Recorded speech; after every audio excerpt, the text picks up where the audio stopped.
Senhora Presidente da Liga, tem aqui o seu lugar, na primeira fila, faça favor.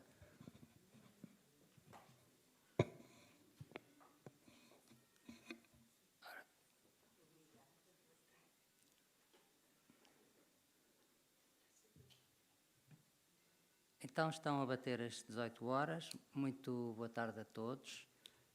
Senhora Presidente da Liga dos Amigos da Biblioteca Geral da Universidade de Coimbra, querida amiga, professora doutora Maria José Azevedo Santos, Senhor doutor Jorge Castilho, Presidente do Conselho Consultivo da nossa biblioteca, querido amigo também. Neles saúdo todas as pessoas aqui presentes e agradeço a vossa visita para aquela que é a quarta sessão do nosso ciclo dedicado ao 25 de Abril, os 50 anos do 25 de Abril. Como somos precoces, começámos em 1973, portanto vamos até 2023 para acertarmos os 50 anos com o ano em que nós estamos.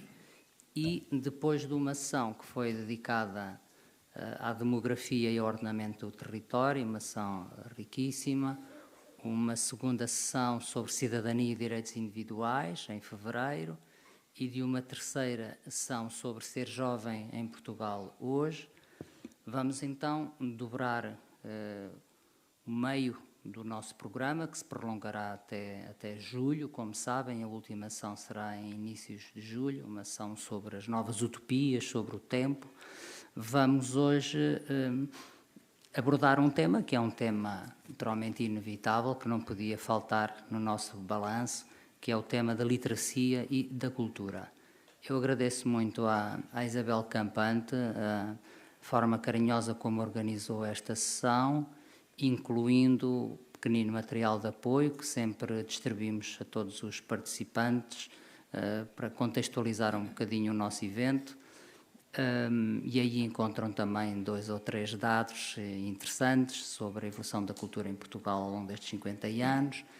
A abrir uma citação de António Ferro, depois uma citação do nosso atual Ministro da Cultura, um bocadinho para pontapé de saída, para nos inspirar um bocadinho as ideias para o nosso debate.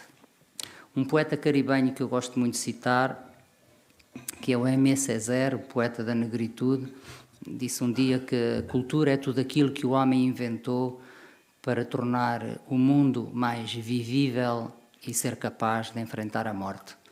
E eu penso muito nessa definição e acho que esta definição também inspira ou devia inspirar a nossa vivência universitária. De resto, é com orgulho que a Universidade de Coimbra, nos seus estatutos de 2008, os estatutos atualmente em vigor, dizem logo no seu artigo 2º, acerca da sua missão, que a Universidade de Coimbra é uma instituição de criação, análise crítica, transmissão e difusão de cultura, de ciência e de tecnologia. E mais adiante fala na promoção da justiça social, da cidadania esclarecida e responsável, no lugar da compreensão pública das humanidades, na difusão da cultura humanística, artística, científica e tecnológica. E, portanto, a nossa sessão de hoje também é uma boa maneira de fazermos a universidade. E para nos ajudar a cumprir o programa de hoje, nós convidamos aqui 2 pessoas que quase dispensariam a apresentação, o professor Abílio Hernandes e a doutora Maria Flahou, está bem dito? Enfim, a pronúncia do grego no apelido não é assim tão fácil. De acordo com o que combinei com eles, o professor Abílio Hernandes falará primeiro, até porque tem um pequeno audiovisual para nos passar logo a abrir, e a Maria falará logo depois. Então, o professor Abílio Hernandes é professor aposentado da Faculdade de Letras da Universidade de Coimbra, é doutorado em literatura inglesa, com uma tese de doutoramento sobre Ulisses, Joyce, inicialmente orientada, penso eu, pelo professor Paulo Quintela, não é? Se bem me recordo, que entretanto faleceu. Foi professor de literatura inglesa e de História e Estética do Cinema na Faculdade de Letras. Depois Dedicou-se muito também à história do cinema, foi professor titular da Cátedra Manuel de Oliveira, da Universidade Portucalense, investigador do Centro de Literatura Portuguesa, do Centro de Estudos em Letras da Universidade de Trás-os-Montes e Alto Douro, e, como todos sabemos, todos os coimbrinhas que estão aqui hoje presentes, e são mais uma vez muitos, a encher a sala, para muita alegria nossa, foi, sobretudo, um protagonista da história da cultura na cidade de Coimbra nas últimas décadas. Como pró-reitor da Cultura da Universidade de Coimbra, se não erro, foi o primeiro pró-reitor da Cultura da Universidade de Coimbra, do país. No caso de Coimbra, ainda no Principado do professor Rui Alarcão, penso eu. Depois foi diretor do Teatro Gil Vicente, Teatro Académico de Gil Vicente, que no fundo foi, durante décadas também, o teatro da cidade, o Teatro Municipal. Foi diretor do Colégio das Artes, o primeiro diretor também do Colégio das Artes, já no reitorado do professor Seabra Santos, entre outros. Além disso, foi presidente de Coimbra, Capital Nacional da Cultura, de 2013, e sabemos a importância que este evento teve para a história da cidade de Coimbra e da sua cultura.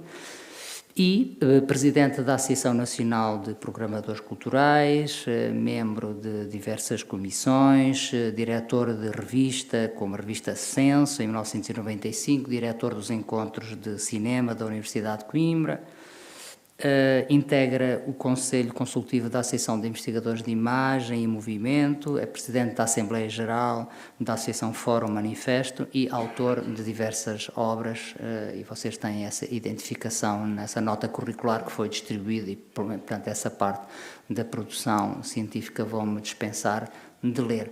Falta aqui no currículo assinalar um dado que para mim é o mais importante de todos, que é o facto de também ter sido meu professor de liceu, no antigo 5º ano de liceu, professor de inglês, não sei bem em que ano, mas talvez possa ter sido em 73, ia dizer precisamente. Então, exatamente há 50 anos,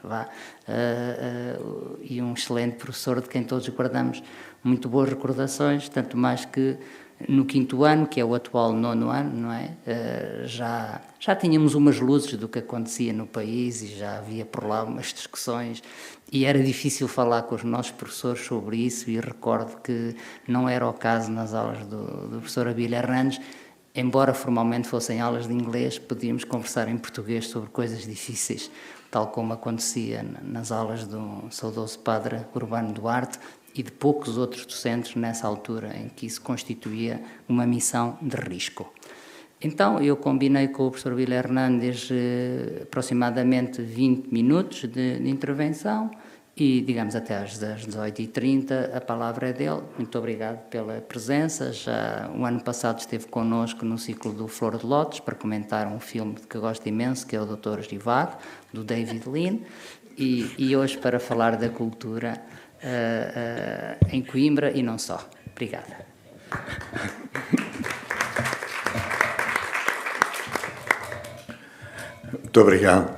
Muito obrigado, João. Com menos formalismo, meu caro João, meu amigo João, Maria, tem um nome mais bonito do que eu, tenho este que tenho, Abílio, é o que se pode arranjar. Caríssimas amigas e amigos, boa tarde para todos. Hoje, de facto, ao contrário da última vez que estive aqui, vou falar de uma coisa de que gosto, não é? Para variar. Vou falar de literacia, de cultura, de arte, no Portugal de há 50 anos e no Portugal de hoje. Vou falar bastante mais no Portugal de há 50 anos do que no de hoje, diga-se de passagem. Muito obrigado pela vossa presença também. E eu pedia para projetarem uma pequena cena, 1 minuto e meio talvez, depois eu direi alguma coisa sobre ela. As pessoas morrem. Portanto, o que sabe levanta-se e responde. Levanta-se. Vamos lá, Manuel, levanta-te. Respondeste. A pergunta não sei se eu li. Por que morrem as pessoas? Vem para o céu. Pronto, sente-se. Porquê? Porque foi roubar uma herança e assim minha banana morreu. Por causa dos nossos pecados.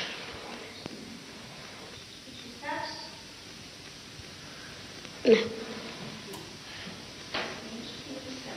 Sei. Porque deve mandar a morte.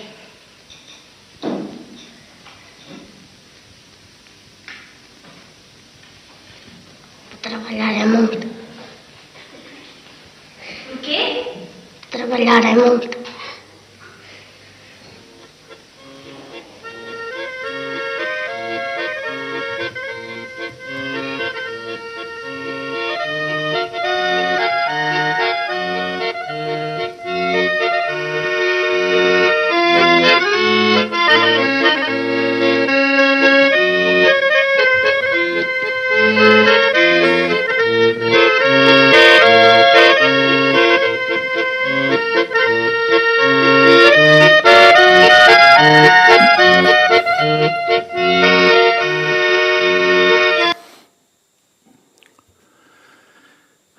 O passado, esta cena que viram, é a cena final de um filme chamado Bom Povo Português, realizado por Rui Simões, em 1980, estreado dois anos depois, já lá voltarei.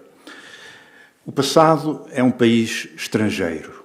Lá fazem as coisas de maneira diferente. Fiz uma citação de um belo romance dos anos 50 do século passado, The Go-Between, traduzido em português por Mensageiro, de L.P. Hartley. Repito, o passado é um país estrangeiro. Lá fazem as coisas de maneira diferente. De que modo recordamos o passado, e este passado em concreto do Portugal de há 50 anos? Como o enfrentamos nas nossas memórias? Sobretudo se o país estrangeiro for o nosso e se a escola do passado tiver sido a nossa escola, a escola do meu passado.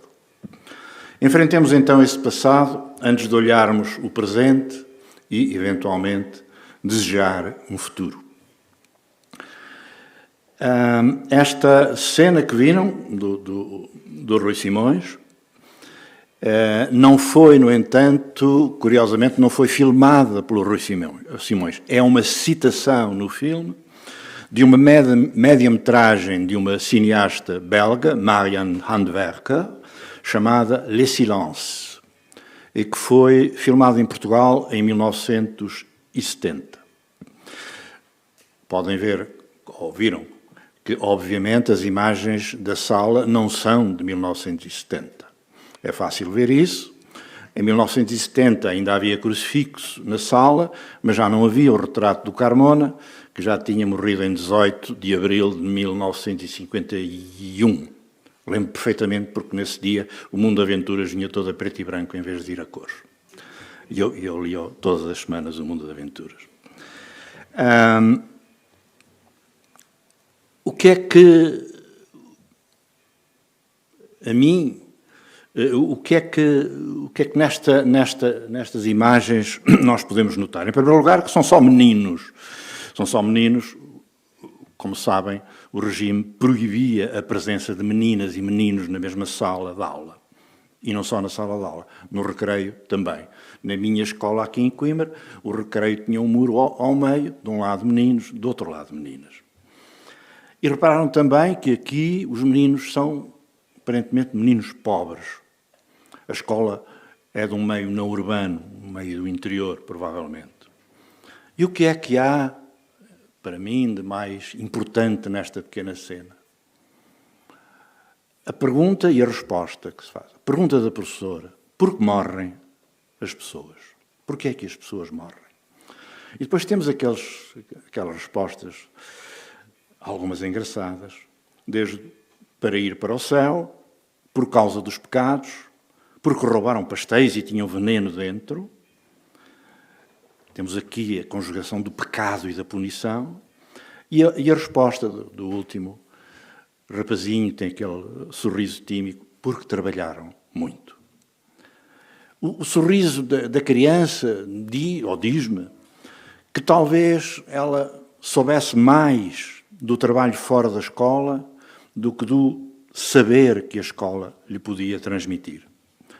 Porque, como sabemos, a educação nunca foi uma prioridade do Estado Novo. Pelo contrário, se consultarmos os vários censos em relação à literacia dos 48 anos de Estado Novo, vemos ou deparamos com altíssimos níveis de analfabetismo, sobretudo entre as mulheres e nessas, entre as mais pobres, como é evidente. Só 1 em 4 sabia ler. Em 1950, a primeira parte, vou ter aqui alguns números, peço desculpa, mas tenho que dar alguns números. Em 1950, a escolaridade média em Portugal ficava-se pelos 2,53 anos, que comparavam com os 10,84 anos do Reino Unido, os 10,44 da Irlanda e os 10,40 na Alemanha. Quando em Portugal foi lançada a RTP, a televisão, em 56, o regime então decretou que a escolaridade mínima tinha 4 classes e era apenas para rapazes. Só em 60 é que essa escolaridade obrigatória de 4 classes se alargou às raparigas. Até então, até 60, a escolaridade obrigatória para as meninas era de 3 anos, para os meninos era de 4 anos. Os meninos sabiam sempre mais do que as meninas não precisavam de aprender mais do que isso. Quando chegámos aos anos 60, tínhamos cerca de 40% de analfabetos, mais 1% ou menos 1%. Só sob pressão da guerra colonial, o Estado Novo aumentou a escolaridade obrigatória de 4 para 6 anos, aumentando também o período etário em que o menor era obrigado a permanecer na escola. Passou de 12 até 14 anos, ou seja, podiam chumbar até aos 14 anos, e depois saíam. Quando chegamos à década de 70, naturalmente que continuávamos com um nível de taxas de analfabetismo ao nível da Itália dos anos 20, e nós nos anos 70 tínhamos 1/3 de analfabetos no país. Além dos que nunca haviam frequentado ou que nunca frequentavam o ensino básico, o ensino primário, havia muitos outros, milhares, que tendo aprendido a ler, escrever e contar, que era o que o Estado Novo preconizava para as crianças, havia milhares que eram, na realidade, analfabetos como os outros. Porquê? Porque as condições económico-sociais em que viviam condicionavam, impossibilitavam mesmo o acesso a fontes de leitura e informação, de tal modo que os conhecimentos adquiridos na escola facilmente e rapidamente se tornavam inúteis. Inúteis porquê? Por falta de uso, por esquecimento, desapareciam. A democracia que emergiu da Revolução herdou, pois, um país com altíssimas taxas de iliteracia que não resultavam de qualquer incúria ou de desleixo. Os níveis de iliteracia correspondiam a um objetivo consciente da parte do Estado em manter uma parte significativa da população fora do acesso ao ensino e à informação. Ao Estado Novo não interessava ter cidadãos informados. O facto de a instituição religiosa hegemonicamente dominante em Portugal ser a Igreja Católica contribuiu, é preciso dizê-lo, para a manutenção da taxa de analfabetos, por 2 razões de natureza distinta. Uma razão política, que sustentada no facto de a hierarquia da Igreja Católica apoiar o Estado Novo durante toda a vigência dele. As exceções eram oposições individuais no interior da Igreja. Lembremos-nos do Bispo do Porto, António Ferreira Gomes, que foi obrigado a exilar-se. Lembremos o Padre Oliveira da lixa. E lembremos também os grupos organizados de católicos, sobretudo na segunda metade do regime, que se organizavam e que, entre outros eventos, organizaram vigília na Capela do Rato, que ainda há pouco tempo foi recordada na televisão. Esta era uma razão política pela qual eu atribuo à Igreja Católica alguma responsabilidade nesta taxa elevada de analfabetismo. A outra razão podemos dizer que é teológica, porque, ao contrário de outras confissões religiosas, designadamente aquelas que eram herdeiras da Reforma Protestante, o catolicismo não estimulava a leitura da Bíblia na língua vernácula. E sabemos que outras confissões religiosas estimulavam essa leitura. Portanto, a recuperação destes níveis de iliteracia ao longo do Estado Novo tinha necessariamente de ser lenta. E foi lenta. Em 2011, após 37 anos de democracia, Portugal estava ainda ao nível da França dos anos anteriores à Segunda Guerra Mundial. Como sabemos, mesmo os mais novos aqui presentes o sabem, o Estado Novo tinha os seus meios, os seus instrumentos de repressão. Um deles era a censura. A censura afetava todos os setores da vida do país. No ensino, naturalmente, no acesso à cultura, afetava a imprensa. Lembramos que só em 72 foi aprovado um estatuto da imprensa que reduziu os obstáculos à entrada de novos profissionais,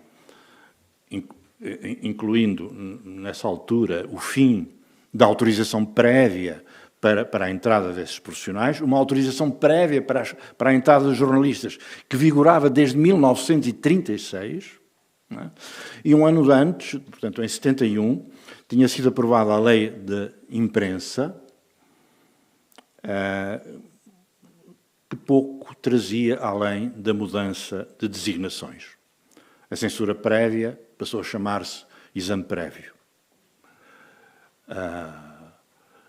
E, portanto, pouco ou nada mudou na imprensa e na pressão sobre a imprensa, e designadamente sobre os jornais portugueses. A censura não atuava apenas sobre a imprensa escrita, neste caso, ou radiofónica. Atuava sobre os textos literários que se iam publicando. Os menos jovens aqui lembrar-se-ão do momento em que foi publicado o romance do Aquilino, Quando os Lobos Uivam. Já foi há muito tempo, foi em 1958.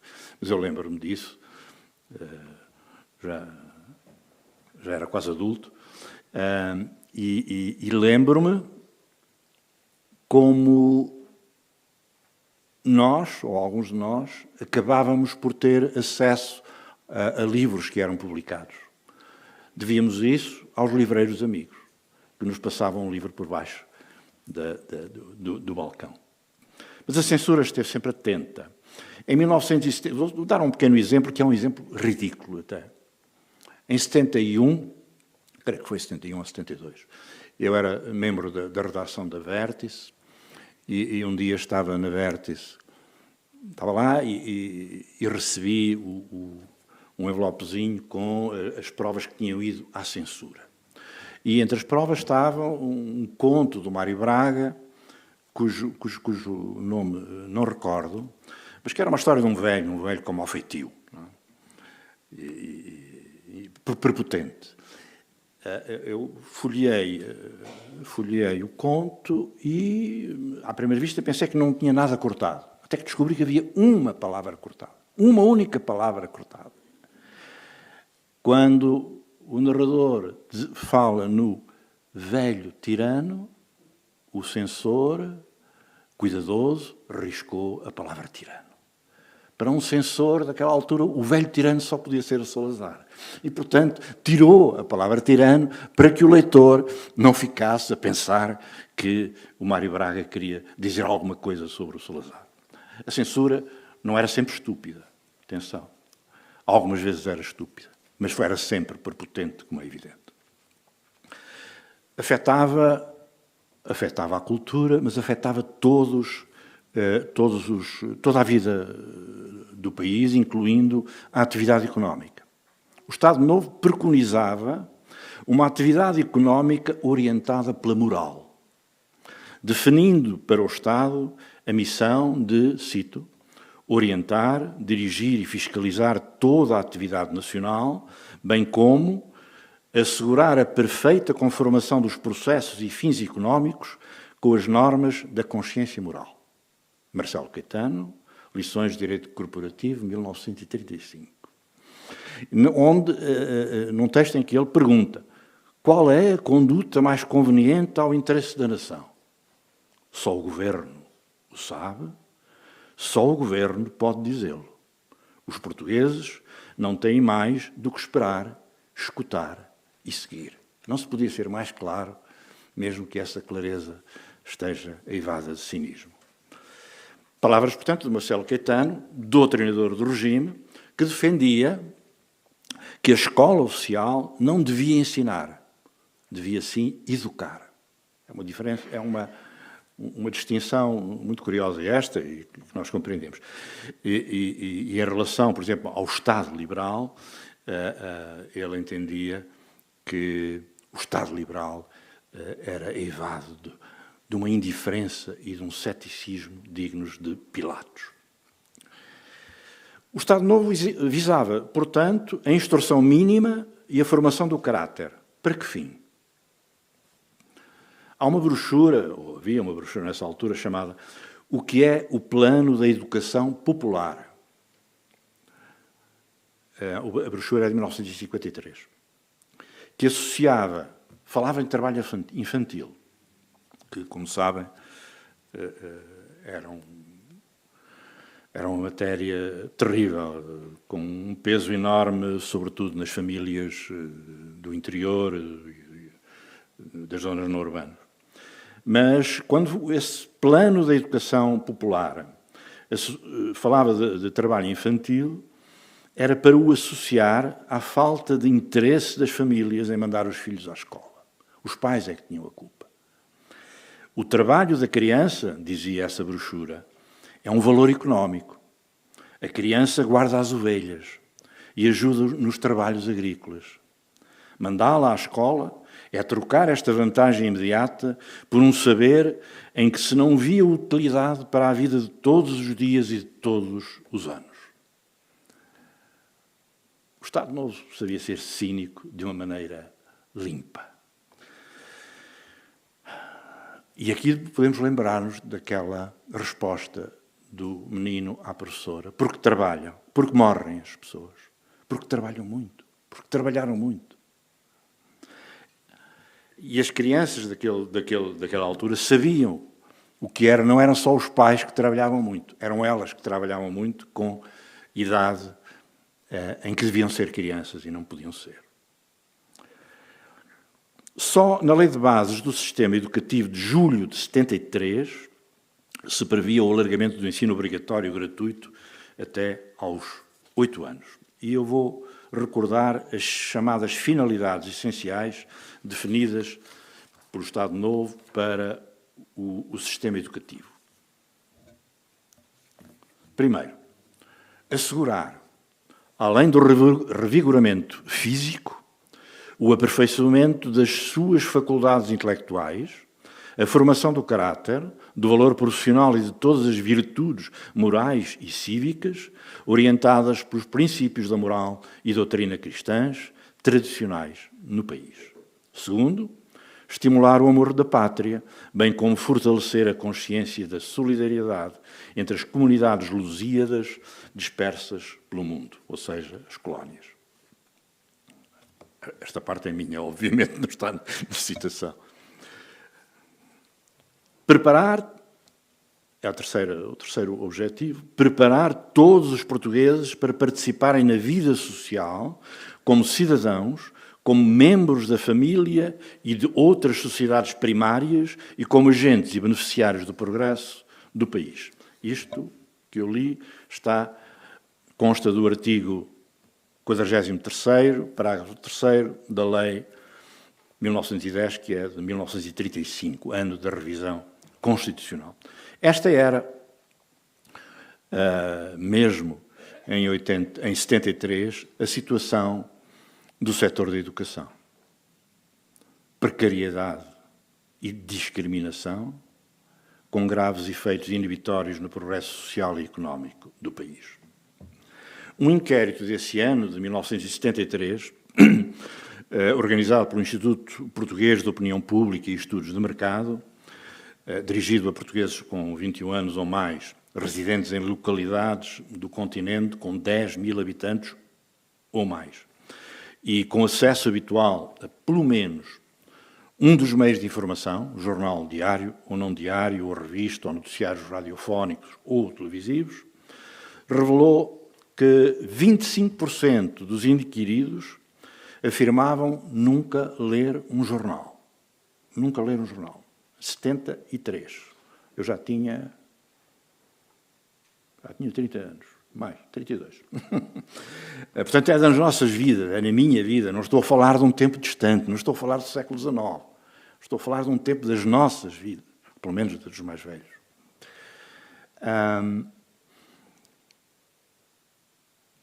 25% dos inquiridos afirmaram nunca ler um jornal. Este número aumentava para 45% no caso de revistas.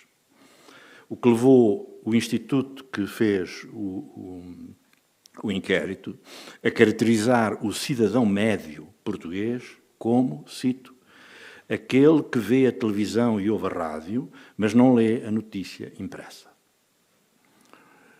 Dos que declararam nunca ter lido jornais, todos ou quase todos os dias, o número de mulheres era 3 vezes maior do que o número de homens. Esta disparidade de género na leitura, devo dizer que estavam em sintonia com o que acontecia no resto da Europa. Aí não éramos muito diferentes. Não é? Refletia a taxa de iliteracia que penalizava por toda a Europa, sobretudo, as mulheres. 5 minutos? Ok. Depois aproveito a conversa para dizer o resto.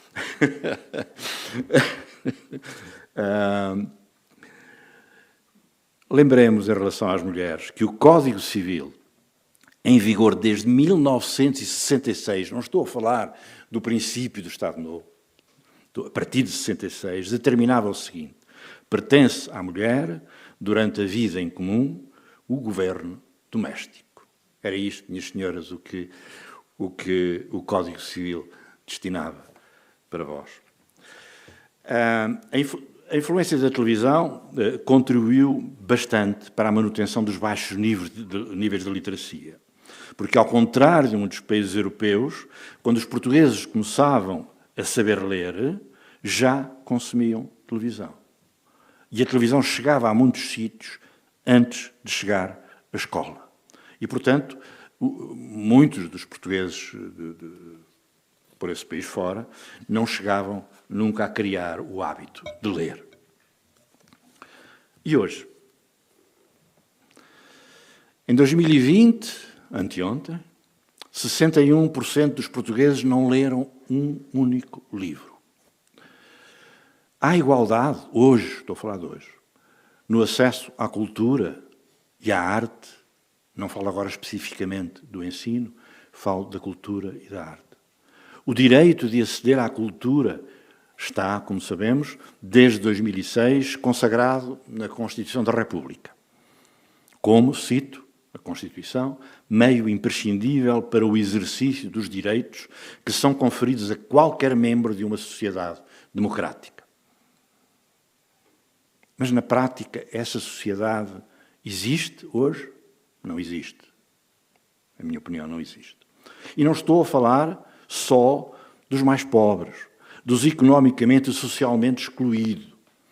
Estou a falar também, por exemplo, dos cidadãos portadores de deficiência física ou intelectual. São uma minoria? Serão. Há 12 anos, em 2011, havia cerca de 1.700.000 pessoas com pelo menos uma incapacidade, desculpem.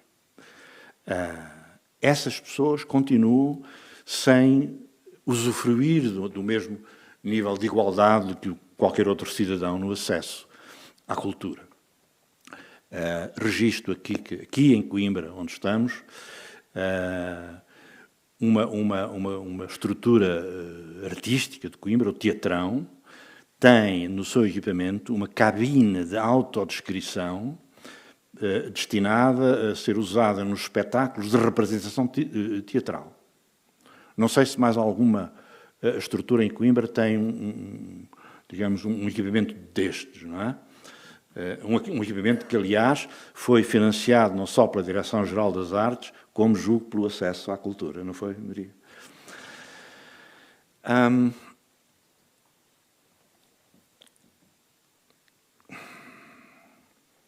a propósito dos cidadãos que sofrem qualquer tipo de deficiência. Esse é um dado preocupante que, penso, não é exclusivo da cultura portuguesa ou da sociedade portuguesa. O que é que se desvaloriza, o que é que se ignora, o que é que se exclui, o que é que se ofende quando se não dão as mesmas oportunidades e as mesmas garantias a todo o tipo a todos os cidadãos? Quem é que se exclui? Quem é que se afasta? Quem é que se marginaliza? Aquele que é considerado marginal. O outro. O outro. Chama-se esse outro um estranho, um estrangeiro, mas o caminho entre o outro e o inimigo é um caminho muito curto. E é sobre esses caminhos, que são caminhos de exclusão, que se constroem as culturas do ódio, que alimentam violências estruturantes que testemunhamos nos nossos dias, na nossa sociedade, Portugal, hoje. O racismo, a xenofobia, a homofobia. Não penso que sejam coisas casuais. São doenças estruturais da nossa sociedade, que impedem a muitos o acesso a direitos fundamentais. À paz, à democracia plena, sem exclusão, sem desigualdade, à educação, à arte. É por isso urgente, e termino, neste domínio da literacia, da cultura e da arte, isto é, o domínio da política, que é de política que estamos a falar, é urgente combater a exclusão de qualquer natureza e agir e praticar uma ética da alteridade, isto é, a ética do reconhecimento pleno do outro. Obrigado, João.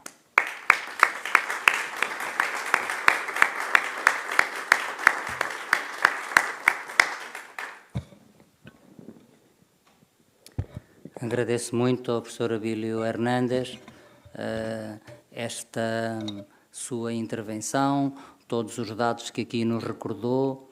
Se tivéssemos uma plateia um bocadinho mais jovem, haveria de certeza muitos rostos de espanto com as evocações que o professor Abílio Hernández fez da realidade em termos culturais, ainda nos inícios da década de 70, quando começamos esta revisitação. Essa sensação é uma sensação que já tivemos noutras das nossas tertúlias, por exemplo, quando se lembrou na sessão sobre cidadania e direitos individuais, que uma mulher casada tinha que pedir autorização ao marido para viajar para o estrangeiro, por exemplo.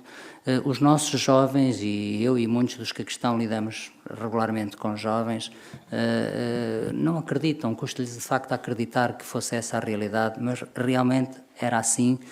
E também por isso, ao ouvir o professor Abílio Hernández, me recordei das aulas dele e da possibilidade que então tivemos de discutir coisas como o espetáculo Teatro da Missa Leiga, não sei se recorda, que passou aqui pelo Teatro Gil Vicente precisamente nesse ano, e outras coisas. Em relação à leitura de livros, eu recordo que não há muitos anos a Fundação Carlos Gulbenkian fez um inquérito de cujo resultado tirámos a seguinte conclusão, que cerca de 2/3 aproximadamente dos portugueses, e a amostra era bastante grande, declarava que já tinha aprendido tudo aquilo que precisava de aprender na vida e que não queria aprender mais nada. E não estávamos a falar de pessoas de 80 anos, estávamos a falar de uma amostra variada envolvendo segmentos etários muito diversos. 2/3 achava que não precisava de aprender mais nada e, portanto, é natural que dispensasse a leitura e preferisse, digamos, a informação que resulta da televisão, da rádio, da consulta rápida dos jornais ou da internet. E, finalmente, em relação a esta última parte da exclusão e da atualidade de certos temas, ainda no Portugal pós-25 de Abril, que nós somos hoje em 2023, posso aqui lembrar que há 2 ou 3 anos apenas, na minha faculdade, um aluno que vinha do liceu e que foi, aliás, o aluno que entrou com a nota mais alta na Universidade de Coimbra nesse ano, com 19,8, não se pôde matricular numa disciplina que tinha direito, uma disciplina de opção do curso de História, porque o professor da disciplina declarou que não aceitava alunos com necessidades educativas especiais na sua sala de aula. E o Diogo, que já tem contado esta história publicamente muitas vezes, ficou de fora, a faculdade não resolveu o problema, o professor recusou-se a aceitar um aluno que é um aluno Asperger e que, aliás, é um aluno muitíssimo querido e brilhante, muito meigo, e mesmo que não fosse, não teve qualquer penalização e o aluno teve que se inscrever noutra cadeira. Isto aconteceu na Universidade de Coimbra há 2 anos, suponho eu. E, portanto, é disso que falamos quando falamos também da realidade e do rastro que estes problemas hoje ainda têm nas nossas sociedades. Então, muito obrigado ao professor Abílio Hernandes por nos trazer todas estas recordações e de saber falar e pensar sobre elas. E vou passar então a palavra à Maria, não sem antes a apresentar. Licenciou-se em História e Arqueologia pela Universidade Grega de Ioannina, em 1992. Fez depois um mestrado em Museologia em Inglaterra, pelo University College London. Tenho que aperfeiçoar o meu inglês, porque está aqui o meu velho professor e não posso enterrá-lo nesta sessão. Depois desempenhou diversas atividades na área da cultura, primeiro como consultora do Museu Arpad-Sen, Vieira da Silva, da Comissão Cultural da Marinha, colaborou em diversos programas em Portugal e fora de Portugal, no âmbito da Gulbenkian, em Washington. Foi, posteriormente, a diretora de comunicação do Teatro São Luís, Teatro Municipal, em Faro, não é? Este é o Teatro de Lisboa, o Teatro São Luís de Lisboa, fiquei na dúvida. E responsável de comunicação do Pavilhão do Conhecimento Ciência Viva, e hoje é consultora em gestão e comunicação cultural. Muitos conhecem-na pela plataforma, pela associação Acesso Cultura, que é uma das coisas boas que aconteceram no nosso panorama cultural nas últimas décadas. Autora do blog Musing on Culture, onde escreve sobre temas variados relacionados com cultura, gestão, comunicação cultural. Também gera uma página de Facebook sobre museus, Museum Texts, e ajuda a gerir a co-gestora de um blog sobre Museums and Migrations. Autora de vários livros também, que aparecem referenciados na nota biográfica que vos distribuí. E portanto, nós queríamos muito ter a Maria connosco, porque tem essa experiência de uma idade diferente do professor Abílio Hernandes e também... Não muito diferente. E também, ele está sempre da mesma idade, de maneira que não pude dizer de outra maneira, não é?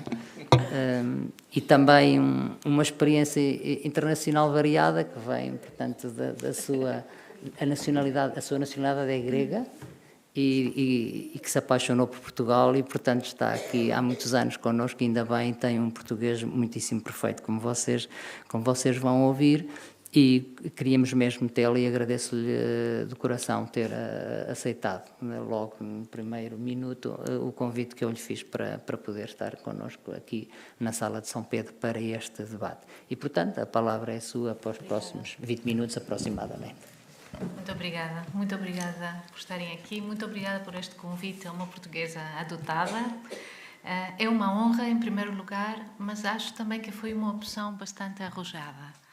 E vou explicar porquê. Porque quando, agora nestes últimos dias, pensei neste convite, pensei também no desconvite à Amanda Baeza, que é uma ilustradora portuguesa chilena, que num primeiro momento foi convidada pela Câmara Municipal da Amadora e o Festival de Banda Desenhada Amadora BD, a participar numa iniciativa artística que se chama 25 de Abril Fora de Portas, que é um projeto artístico comemorativo do 25 de Abril, que consiste na criação de outdoors, com ilustrações originais de artistas portugueses.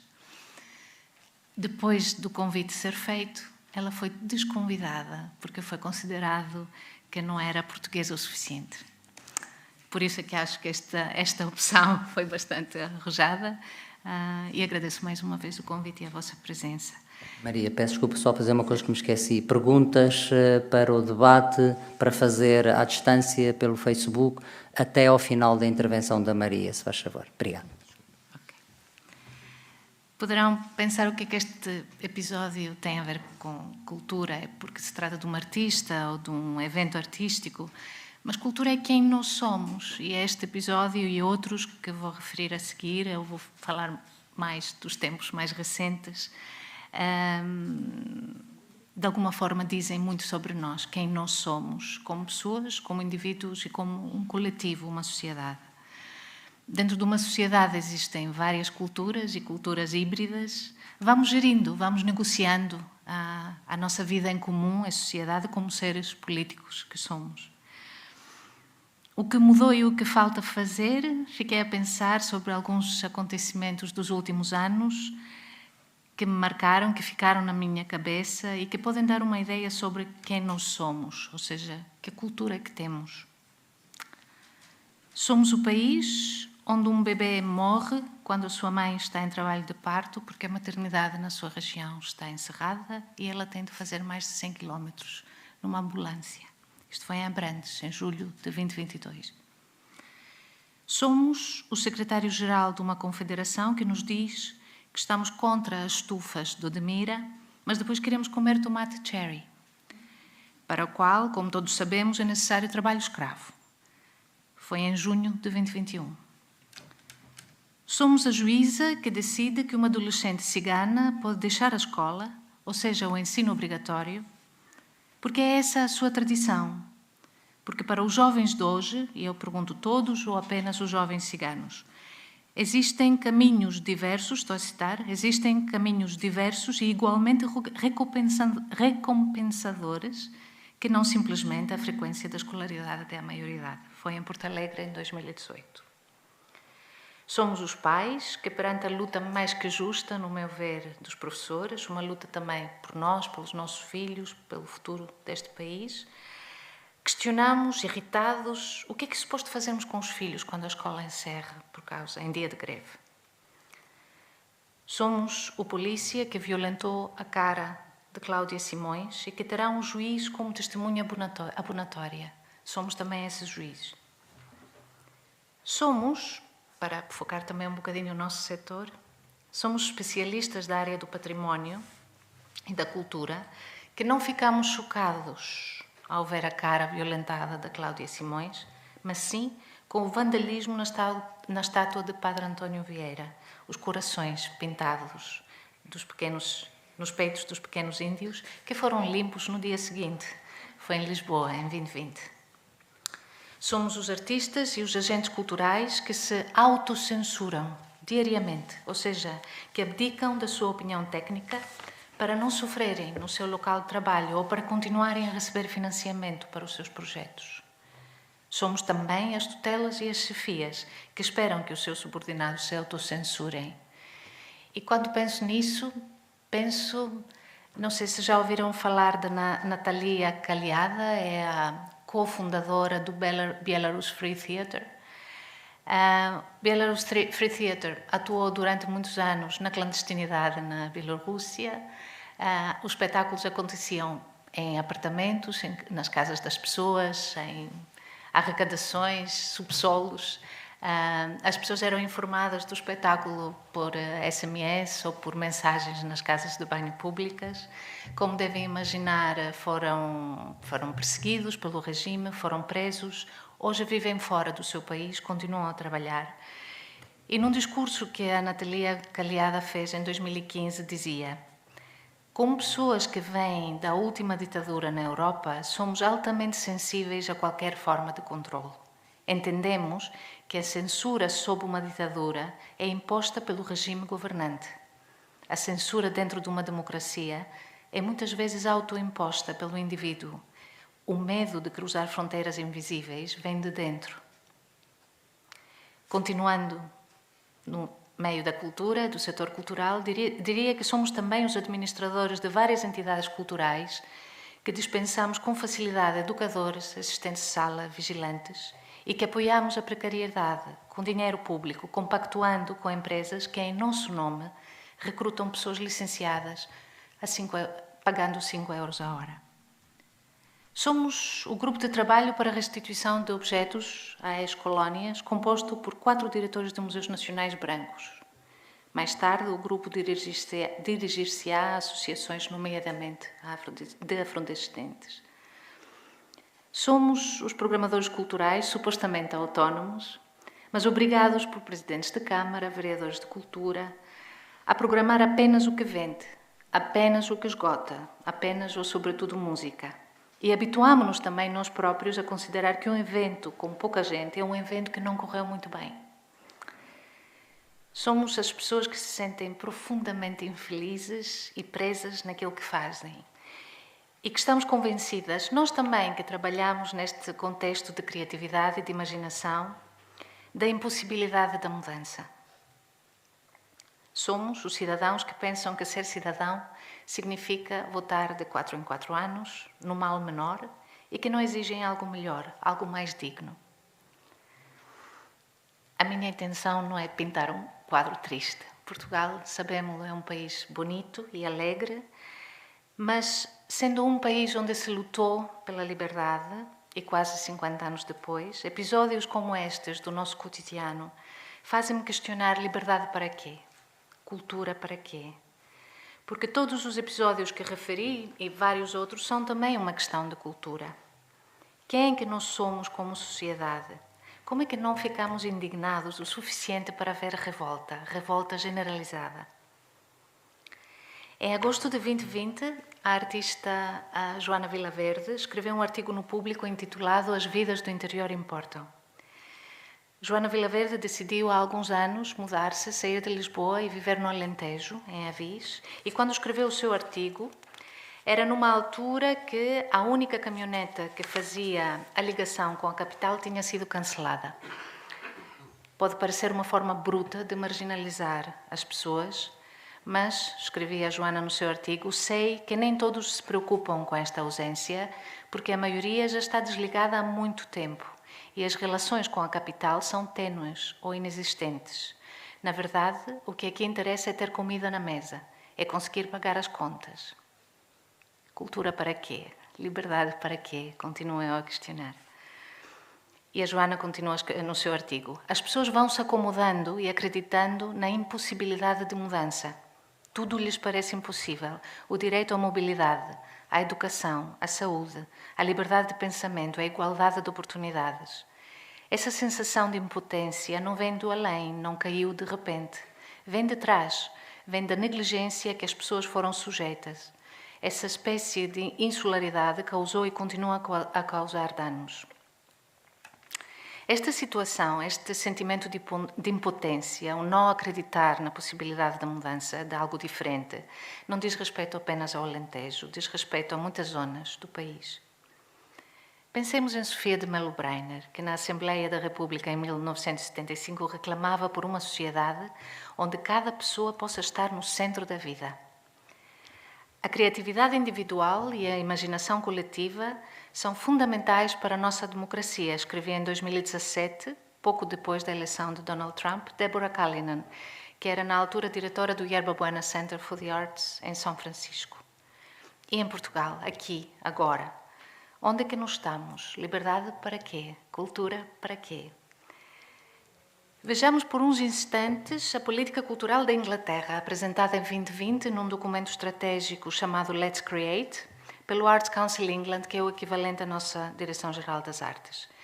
Lê-se nesse documento: até 2030, queremos que a Inglaterra seja um país em que a criatividade de cada um de nós é valorizada e é-lhe dada a oportunidade de florescer, e onde cada um de nós tenha acesso a uma gama notável de experiências culturais de alta qualidade. Até 2030, vislumbramos um país transformado pela sua cultura e, ao mesmo tempo, transformando-a constantemente. Uma nação verdadeiramente criativa, na qual cada um de nós possa desempenhar um papel. Uns anos antes deste documento estratégico, em 2017, o relatório Towards Cultural Democracy, a caminho da democracia cultural, do King's College, alertava, depois do referendo de Brexit, sobre a necessidade de dar atenção urgente e radical a novas abordagens para muitos dos processos políticos do Reino Unido, incluindo a forma como funciona a política cultural. E para quem e para que serve a política cultural? E cito: questões sobre como a cultura é feita e por quem, e qual atividade criativa é reconhecida e apoiada, são questões nas quais todos temos um interesse profundo e cada vez mais urgente. Este relatório defendia também a necessidade de haver uma liberdade social substancial para criar versões de cultura. Liberdades reais e concretas para escolher que cultura fazer, bem como que cultura valorizar. E falava ainda do direito de cada cidadão, em qualquer ponto do país, de ter oportunidades para ver e ouvir coisas novas, coisas velhas, coisas estranhas, coisas bonitas, coisas divertidas e coisas ferozes, coisas que mobilizam, confundem e movem, coisas que confortam e coisas que inspiram. Podemos comparar esta visão de cultura, esta visão do mundo, com a referência no programa do Governo a 6 prioridades fundamentais: a promoção do livro e da leitura, o património cultural, a criação artística, a promoção do cinema e do audiovisual, a descentralização e a internacionalização. E é desta forma que se define por aqui a visão do futuro, a visão sobre a cultura, ou talvez a falta dela. Ouvi em várias ocasiões o Ministro da Cultura recentemente falar nos milhões que serão investidos na cultura, sobretudo através do PRR, e quero mesmo muito perguntar porquê, Sr. Ministro? Porquê este investimento na cultura? Para quê? Qual é a sua ambição? Qual é o seu sonho? Quem quer que nós sejamos em 2030? Em Portugal temos uma tendência de confundir algumas coisas, alguns conceitos, como, por exemplo, confundimos a democratização da cultura com a democracia cultural. Confundimos cultura e artes e consideramos que cultura são apenas as artes associadas à chamada alta cultura. Pensamos a participação cultural apenas como fruição e não como criação, e criação por qualquer pessoa e não apenas os artistas. A interpretação e os diversos comentários em relação ao estudo da Fundação Carlos de Gulbenkian sobre os hábitos culturais dos portugueses são reveladores destas confusões, no meu ver. Lembrar-se-ão talvez dos títulos nos jornais. Muita televisão e telemóvel, poucos livros e museus, dizia o Público no dia 16 de fevereiro de 2022. 61% dos portugueses não leram um só livro no último ano, dizia o Expresso. A estes títulos juntou-se a reação de vários profissionais do setor cultural, indignados, tristes, zangados com os portugueses que não se interessam, que não valorizam, que não aparecem, que não participam, que não são cultos.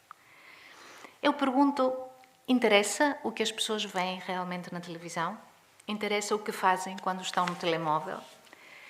Os 39% dos portugueses que leram pelo menos um livro, provavelmente mais no último ano, serão pessoas melhores? Serão melhores pais e mães, melhores amigos, melhores vizinhos, melhores chefes? E quem visitou muitas exposições e museus, quem viu muitos espetáculos, serão pessoas melhores? Há 2 ou 3 anos, a Acesso Cultura, que é a associação cultural para a qual trabalho, promoveu um debate com colegas profissionais da cultura que cresceram em meios rurais. Queríamos perceber qual tinha sido este percurso, como, tendo aparentemente crescido no meio com poucas oportunidades de fruição cultural, acabaram por quiseram trabalhar neste setor. Todos os colegas referiram naquele debate a importância da televisão nas suas vidas. Todos. E uma colega referiu-se também aos livros do Círculo de Leitores que os pais compravam para ficarem na estante, mas que lhe deram a ela acesso a tantos mundos. E digo isso porque sinto que às vezes somos um pouco superficiais quando interpretamos estes estudos e estas percentagens. As políticas culturais da Inglaterra, aquela que referi, o Let's Create, e mais recentemente da Austrália, que se chama Revive, não se basearam apenas nas opiniões e conhecimentos dos especialistas, mas envolveram também os cidadãos. Porque a cultura é comum, não pertence apenas aos especialistas. Na Inglaterra, concretamente, descobriu-se que, apesar do desconforto sentido em relação ao que se entende por alta cultura, a maioria das pessoas tem vidas culturais ativas e valoriza oportunidades para ser criativa, mas provavelmente não nos espaços culturais formais, que muitas vezes na Inglaterra, aqui e noutros países, fazem tudo o que podem para fazer as pessoas sentir que não são espaços para elas. Nestes casos de falta de público, muitas vezes a gratuitidade surge como panaceia. Ou seja, assume-se que as pessoas não vêm porque têm de pagar, porque é caro. Eu não desvalorizo de todo a barreira financeira, mas não considero ao mesmo tempo que seja a primeira razão de não participação para a maioria das pessoas no país. Pergunto porque é que eventos muitíssimo mais caros do que aquilo que é a entrada num museu ou a ida a um espetáculo esgotam rapidamente. E, o contrário, porque é que espaços de entrada gratuita e eventos de entrada gratuita não são frequentados. Mais uma vez, acho que deveríamos procurar um bocadinho mais a fundo na nossa análise. Neste relatório da Fundação Gulbenkian, quando as pessoas respondem sobre as razões por que não visitaram um museu ou não foram ver um espetáculo, respondem entre 39% no caso dos museus e 32% no caso dos espetáculos, não têm tempo. E nós podemos fazer várias interpretações do que significa não tenho tempo. E para que é que tenho tempo? 38% no caso dos museus, 31% no caso dos espetáculos, não têm interesse. Dizem que não têm interesse. 21% em ambos os casos dizem que é caro. 16% e 15% dizem que não existe disponibilidade, não está disponível, não existe oferta cultural na zona onde vivem. O que é que isto significa? O que é que falta? O que sinto que falta ainda é termos uma visão de futuro. Quem queremos ser? Porque a cultura é isso. Falta pensarmos quem queremos ser em função de valores comuns. Que valores são esses que partilhamos? Falta reconhecermos o valor da criatividade individual e da imaginação coletiva como sendo fundamentais para a nossa democracia. Falta reconhecer o direito de cada cidadão de participar também na cultura, independentemente de quem é e onde vive. Recentemente, pela primeira vez, prestei atenção ao artigo 9º da Constituição, que define como uma das tarefas fundamentais do Estado promover o bem-estar e a qualidade de vida do povo e a igualdade real entre os portugueses, bem como a efetivação dos direitos económicos, sociais, culturais e ambientais, mediante a transformação e modernização das estruturas económicas e sociais.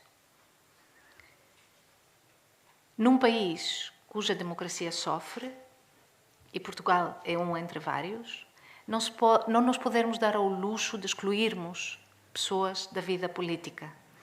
Precisamos da criatividade e da imaginação de todas as pessoas. Precisamos de pessoas felizes, que se sintam acarinhadas, abraçadas e respeitadas, independentemente de quem são e onde vivem. Concluirei, quando quero pensar em algo bonito, penso numa amiga, a Marta Porto, pensadora brasileira, e trago uma citação do seu livro Imaginação, Reinventando a Cultura. Hoje o nosso tempo requer leveza, humor, encantamento e poesia. Não é mais a luta do bem contra o mal, representada por Guerra nas Estrelas, mas a utopia da vida bela, Descobrir o instante de beleza que a poesia nos dá, a inspiração que nos lembra que estamos na vida não só para trabalhar e para morrer, mas para lutar, brigar. Desculpem, não estamos na vida só para trabalhar, lutar, brigar, mas também para amar, sorrir, dançar, abraçar e sonhar. Muito obrigada.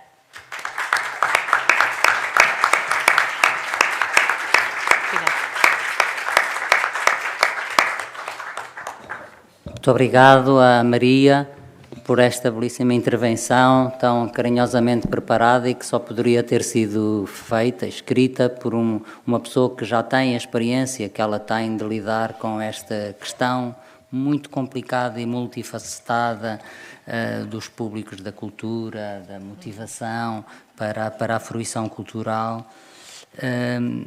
E acho que o que ela diz está muito bem dito dentro de uma biblioteca, não é?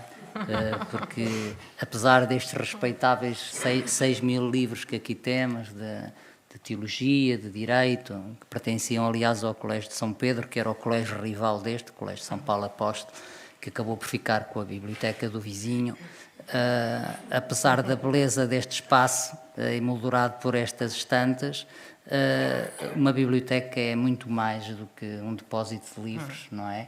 E tudo aquilo que a Maria disse nos lembra que a função de espaços como este passam também pela organização destes programas, destas tertúlias, da possibilidade de refletirmos em conjunto sobre estes temas.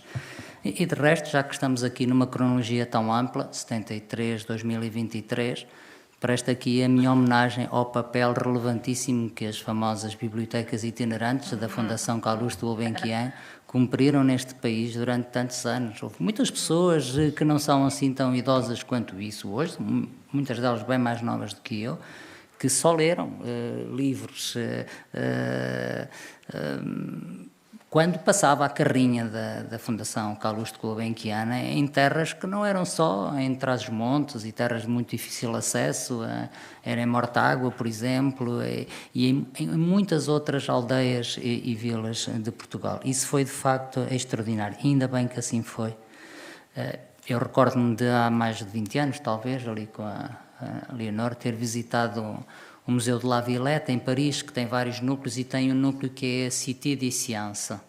E quando nós entramos, subimos aquela escada e temos um placar que nos confronta com um dado que, para quem é apanhado assim desprevenido, é um bocadinho chocante, e que nos lembra, é um dado que nos lembra que 98,5% ou 99% do código genético do homem é igual ao do chimpanzé, não é? E que é bom que nós saibamos cultivar esse 1%, esse 1,5% de diferença, e que de facto tem muito que ver com a nossa capacidade de construir uma linguagem articulada, de produzir pensamento abstrato, de aprender, mas também de transmitir. E é pena que isso ainda não esteja tão interiorizado assim na nossa consciência coletiva quanto devia, e o facto é, obviamente, o orçamento do nosso Ministério da Cultura, não é? Que em tempos se sonhou que poderia ir progressivamente avançando no sentido de 1% do orçamento de Estado, 1% continuar hoje muitíssimo abaixo dessa fasquia.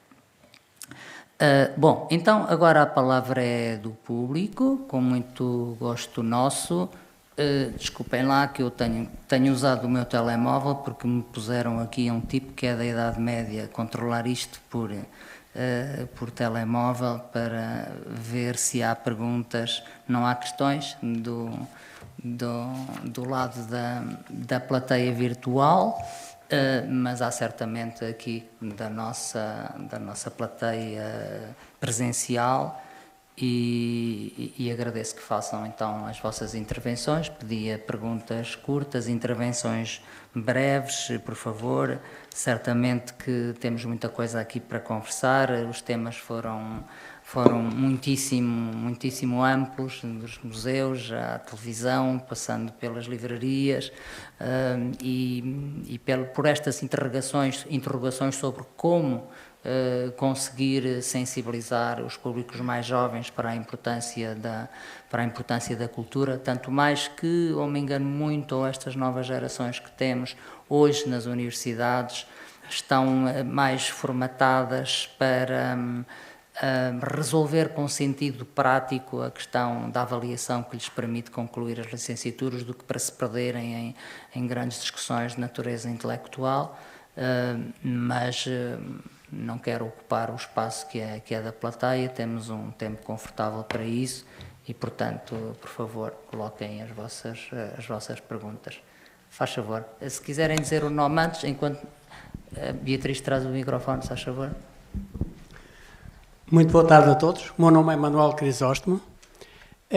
O professor Abílio falou em censura, principalmente antes do 25 de Abril.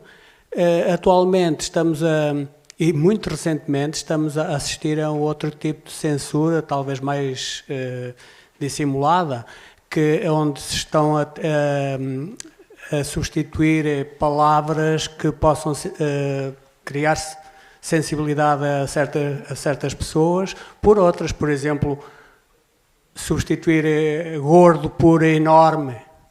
A minha questão é a seguinte: não fará mais moça, mais mal a uma pessoa gorda ou eventualmente com gordura mórbida, por exemplo, com 200 quilos, que há algumas, não será mais prejudicial chamarem-lhe enorme do que gordo? Pronto, como nos pediram para ser breves, eu ficava por aqui, mas há muitos outros exemplos, não é? Atualmente nós, se acompanharmos as notícias, sabemos que há muitos mais exemplos, mas eu peguei neste porque, enfim, acho que é um exemplo. Muito obrigado, então. Obrigado. Professor Gomes Martins, nosso querido ex-vice-reitor de boa memória, por favor. Olá, boa tarde. Há uma matéria que, a propósito das duas intervenções, me veio ao espírito, porque me vem recorrentemente, que é, embora a intervenção do Abílio nos tenha chamado a atenção para o lastro que a sociedade portuguesa teve por causa dos 48 anos de regime fascista do Estado Novo, o lastro de natureza cultural, não é? Porque tem dois sinais, pode ser positivo ou negativo, o lastro que nos e teoricamente nos puxa para trás e que eventualmente se traduz, eu acho que se traduz em muitas esferas da vida, não apenas cultural, mas também económica e outras, nos puxa para trás e nos atrasa, digamos, nos dificulta, porque por muito grande que seja o ritmo de recuperação, seja qual for a maneira como definamos recuperação, nos dificulta o tentar alcançar um estádio um bocadinho melhor de vários pontos de vista. E a questão que se me coloca recorrentemente é a de saber até que ponto é que na comparação da nossa situação com a de outros países, a Maria falou do Reino Unido, por exemplo, que tem uma democracia muito antiga, não é? Okay. Em que medida é que, entre muitos outros fatores, a convivência com o avassalador colonialismo cultural que os mass-média hoje impõem por todos os canais, desde os canais eletrónicos aos canais mais convencionais, em que medida é que isso não contribui para uma ausência de diferenciação? Porque quando eu penso na sociedade do Reino Unido, por exemplo, em que o público convive muito bem com a confusão entre antisionismo e antissemitismo e convive muito bem com uma prisão sem culpa formada de um Julian Assange e não há uma revolta por causa disso, em que medida é que não há aqui um esbatimento de diferenças, apesar do nosso lastro? E quais são as causas? Se há mais causas do que aquela que eu penso que é a predominante, que é a do colonialismo cultural. Muito obrigado, Martins. Mais perguntas? Para já não, então passaria a palavra aos nossos queridos convidados. Está bem? Então, se a Maria estiver de acordo, invertemos agora.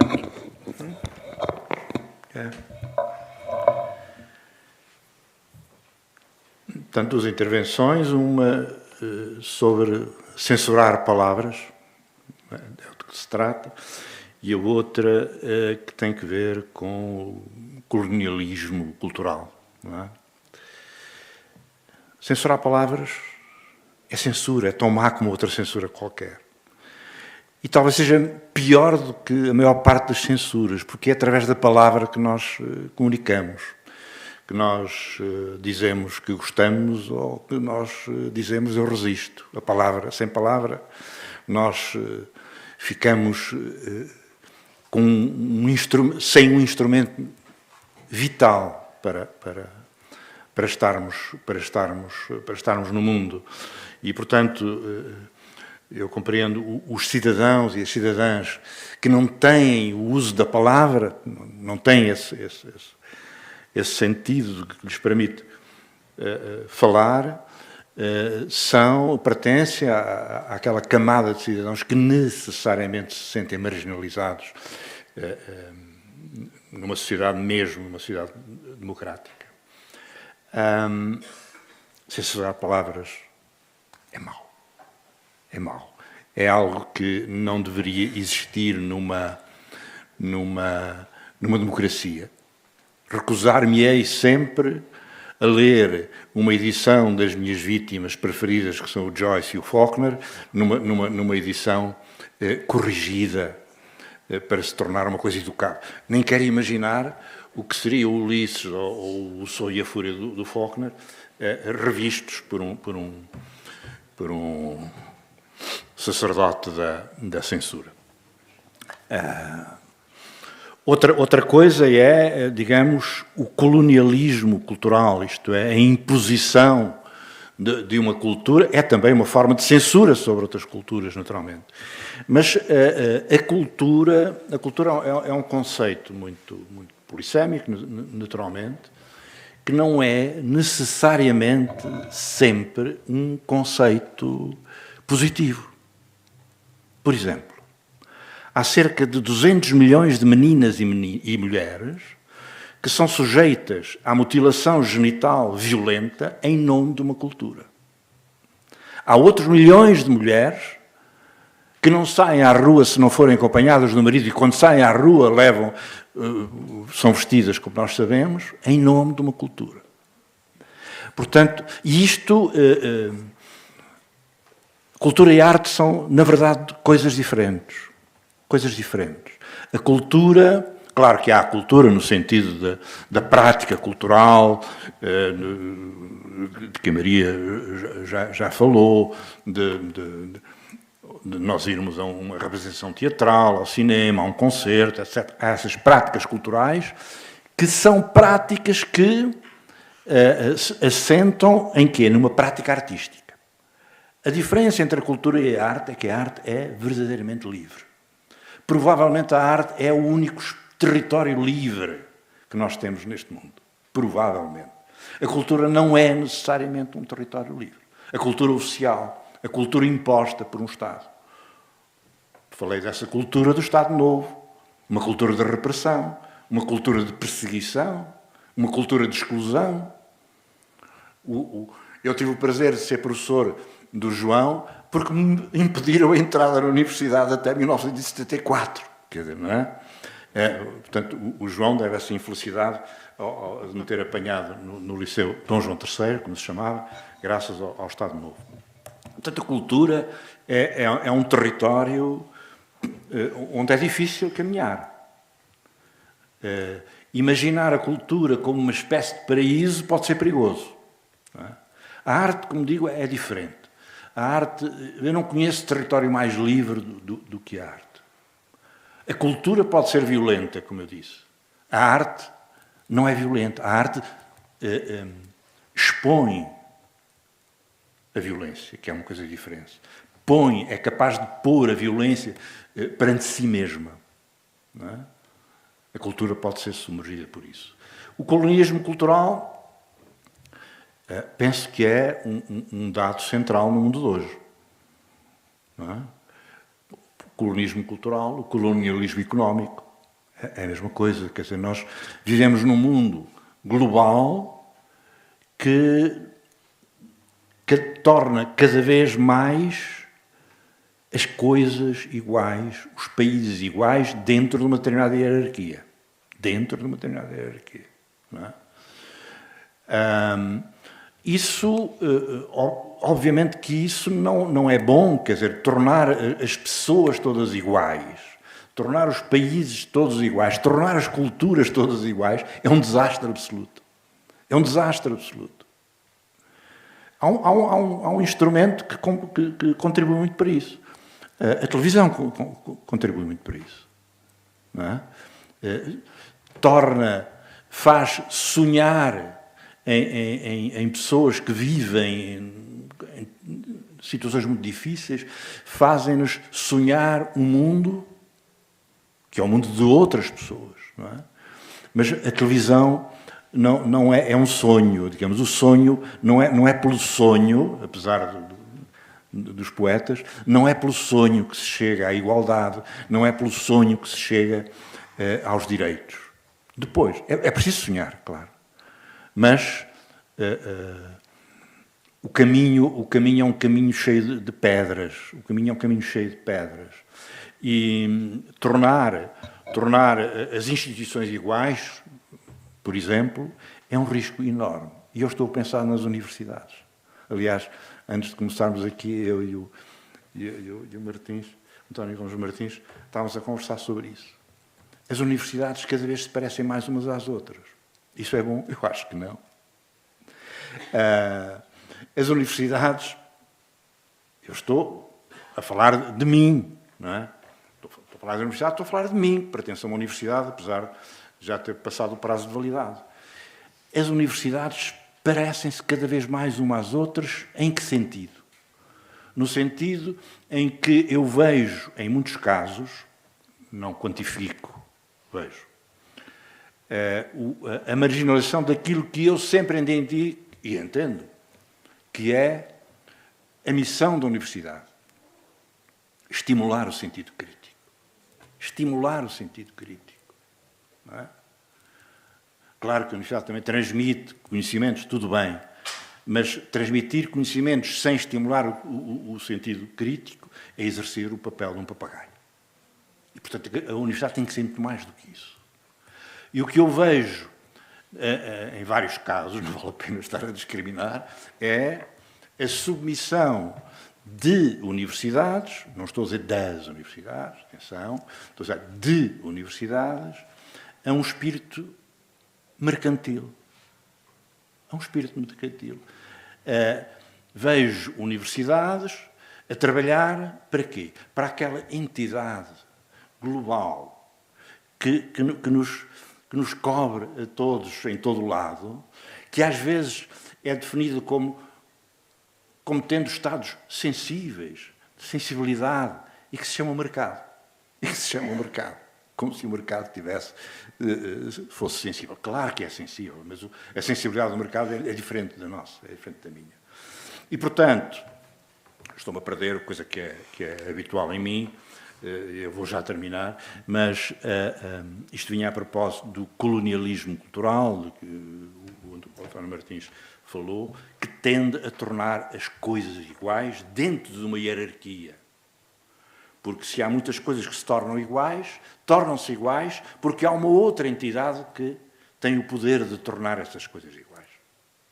E eu penso, não é preciso, digamos, clarificar muito para perceber que isso existe no mundo global. E quando as universidades, quando as estruturas de ensino, prescindirem não é um direito, é um dever de criar o espírito crítico, bom, então aí estaremos seguramente muito pior. As palavras serão todas colonizadas. Muito obrigado. Maria, quer responder, por favor? Quando era pequena, adorava Enid Blyton. Adorava. Li tudo e mais que uma vez. Hoje eu não ofereceria Enid Blyton ao meu filho. Acho-a completamente ultrapassada e acho que muitos dos estereótipos que se formaram na minha cabeça devo-os a ela. Portanto, para mim é isso. Os livros são produto de determinado tempo. Não precisamos de alterar palavras, nem me parece bem alterar palavras, porque são produto do seu tempo. Mas não ofereceria Enid Blyton a um jovem hoje. É isso, para mim é simples. Quanto à questão da homogeneização ou uniformização cultural, eu sinto que, apesar de parecer que é assim, há diferenças, e vou dar 2 pequenos exemplos. Estava preocupada e falava com colegas aqui porque às vezes há projetos chamados comunitários que têm apoios específicos que as pessoas envolvidas adoram e o projeto acaba, o financiamento acaba, provavelmente a Câmara Municipal depois não quer dar seguimento e fica tudo por aí. E as pessoas não reclamam. E várias vezes pergunto aos meus colegas: por que estas pessoas não reclamam? Por que quando dizem que este projeto foi tão importante para elas, por que não exijam, não é, a sua continuidade? Fiz a mesma pergunta a colegas ingleses há uns anos numa conferência que se falava de projetos comunitários e disseram: não, nem pensar, se este projeto acabasse era a revolta. Esta é uma pequena, ligeira diferença que considero que é uma diferença cultural e que existe. Dou mais um exemplo, não sei se acompanharam o caso do Gary Lineker, antigo futebolista, comentador na BBC, que foi afastado porque criticou no seu Twitter, na sua conta pessoal, uma ministra e a forma como se referiu aos refugiados e aos imigrantes. E foi afastado. A reação dos seus colegas que foram contactados para o substituir no programa que ele apresentava e que não aceitaram, para mim foi uma grande lição.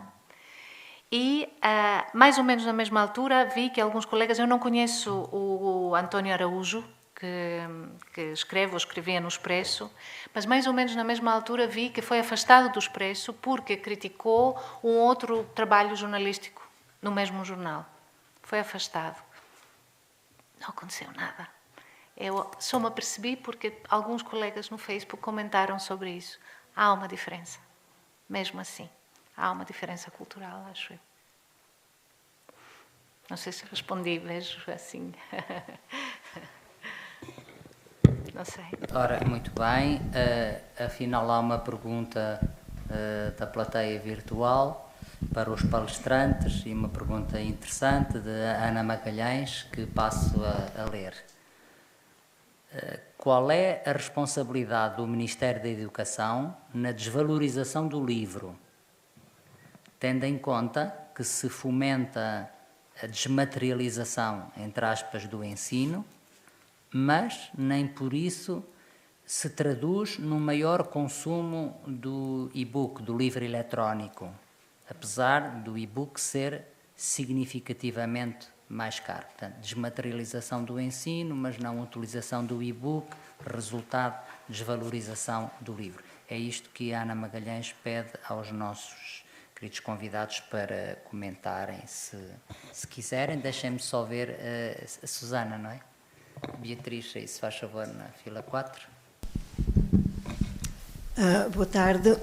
Agradeço aquilo que me ajudaram a passar durante esta sessão, os oradores, e tenho 2 ou 3 comentários, e o primeiro tem a ver com esta frase que vem dos anos 30 ou 40, do miúdo que diz que as pessoas morrem porque trabalham demasiado. Naquela época, a classe trabalhadora trabalhava demasiado, as elites não trabalhavam demasiado. O tempo de trabalho das pessoas ricas e que estavam a dirigir este país era curto. Atualmente, o tempo de trabalho, porque vivemos numa sociedade orientada para a produção e para o consumo, é muito grande para todas as pessoas. Eu conheço pessoas que estão em lugares de alta responsabilidade, que são muito bem pagos, que têm grande prestígio social e que trabalham, se calhar, mais horas do que pessoas da classe trabalhadora trabalhavam anteriormente. E estudaram muito a vida toda.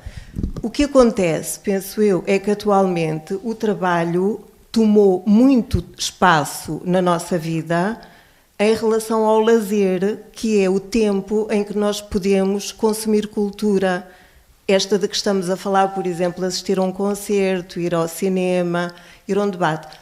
Mas há uma contradição na sociedade atual, julgo eu, que é as pessoas têm menos tempo para consumir, mas estão a produzir muita cultura. Eu verifico que quando estou em espaços como este, estão sempre cheios. Há muita gente que vai assistir a tertúlias, a debates, a concertos e a situações que anteriormente eram dedicadas só às elites e agora todas as pessoas têm acesso. Portanto, eu julgo que isto é uma condição muito boa, ao mesmo tempo que temos o paradoxo de ter que trabalhar demasiado. E talvez eu não concorde muito com comparações entre países, porque, por exemplo, a situação de Reino Unido não é a mesma situação que Portugal. Talvez a gente caminhe para lá, mas aquela é uma sociedade muito em tensão, multicultural, e onde essas tensões têm muitas feridas abertas, e eu penso que, por exemplo, a censura da linguagem ou outras censuras que decorrem têm muito a ver com o medo que há naquela sociedade. Também penso que, se calhar, o consumo da cultura ou da alta cultura não é no Reino Unido assim tão diversificada, se calhar nas cidades, se calhar não tanto nos meios rurais. E depois há outra cultura que nós devemos valorizar também, que é, por exemplo, ir assistir a um espetáculo de folclore, ou as coisas mais rurais, mais simples, do povo e da cultura numa perspectiva mais lata, que eu acho que devem ser valorizadas também. E, portanto, o meu comentário é neste sentido: se nós não deveríamos valorizar a cultura que é feita no dia-a-dia pelas pessoas. Por exemplo, eu nunca vi tantos fotógrafos como agora, nunca vi tantas pessoas a pintar e a expor, a escrever poemas, e isso é um papel que até as universidades têm feito, e bem, é serviço à comunidade. Pronto, o meu comentário vai neste sentido de os paradoxos da sociedade atual em relação a estas questões da cultura e como é que a devemos entender.